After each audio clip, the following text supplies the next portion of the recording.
Are we going? We are going.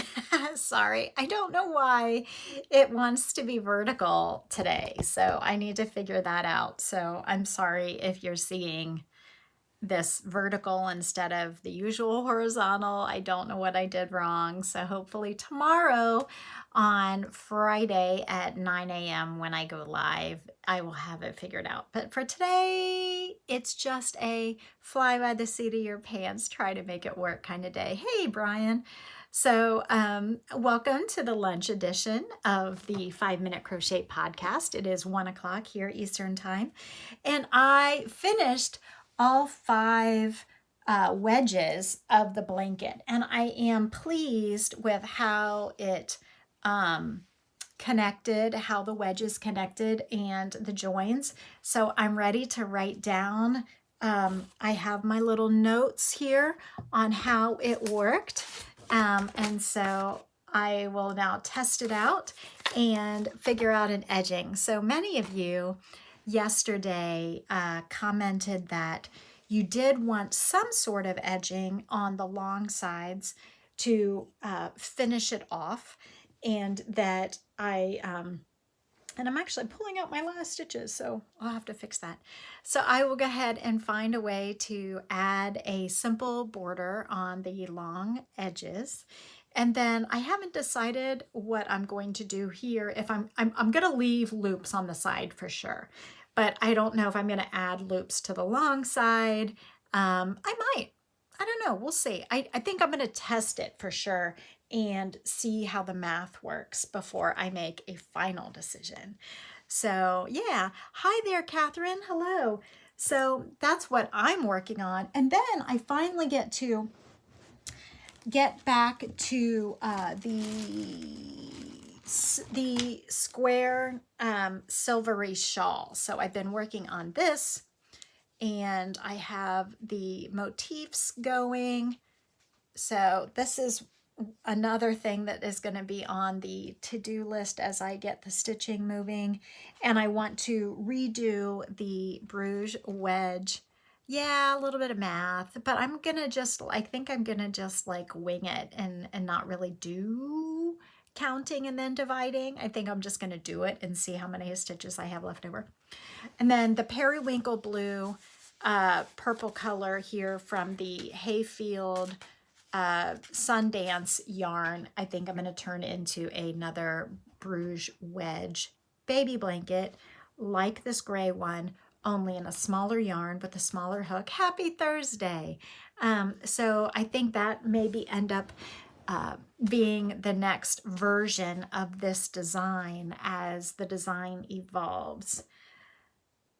So there you go. I think that's what I'm working on. What are you working on? So September in Ohio means fall is coming. So I'm super excited that the weather is a little bit better in terms of not too hot, not too cold.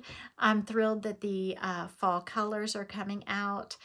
The leaves are turning colors, so that's really exciting. How's the weather where you are, and how does that impact your crochet? Are you starting to get more excited about blankets and scarves and sweaters? Oh my. Or are you still in a hot weather climate and you're still thinking cotton and linen and bamboo? Oh yeah.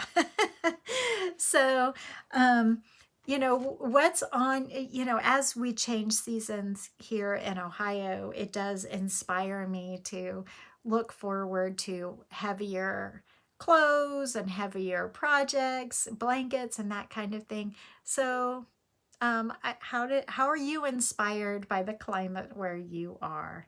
Um, that's what I'm thinking today. That's what I'm thinking today.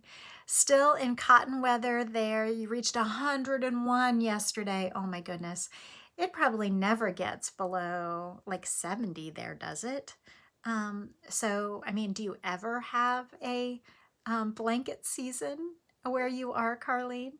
Um, do you keep your house super cold so that you can enjoy blankets? I think that's probably what I would do if I was in a super hot climate, if I could afford to do it. So I do love a good blanket.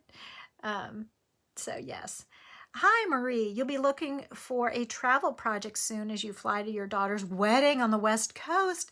Fantastic. May try your hostess trick scarf for the long flight. That is cool. I hope so. Working on a donations of lapgans and wheelchair shawls. Excellent. Yes, in the winter you get into the teens or colder. Okay.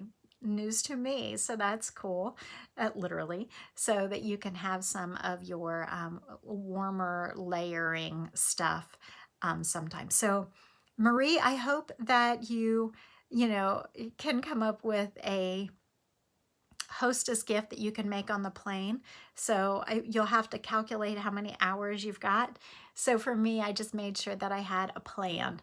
I had the yarn I wanted, the hook I wanted, the stitch pattern I wanted, and then just cranked it out as best I could and made sure to have the needle ready to weave in the ends and my wrapping paper ready, whatever wrap you're going to do, so that you can present it efficiently if you get the chance. Always, Marie, you can try to have it ready by the end of the weekend, but probably don't, or the trip, but probably don't expect you're going to have much downtime during all that visiting. And of course, the number one priority is the wedding. So I hope you have a fantastic time. Got my book out of the library, absolutely. Stash diving soon. So that is awesome. I'm going to take off for today, go have my lunch and get back to work. But it's been so good to chat with you in the middle of my day. And tomorrow morning, which is Friday, I will be going live, hopefully at a few minutes before 9 o'clock or right at 9 o'clock. So that's all for today. I hope you have a fantastic, relaxing, and valuable use of your day. And I will see you tomorrow. Bye, everyone.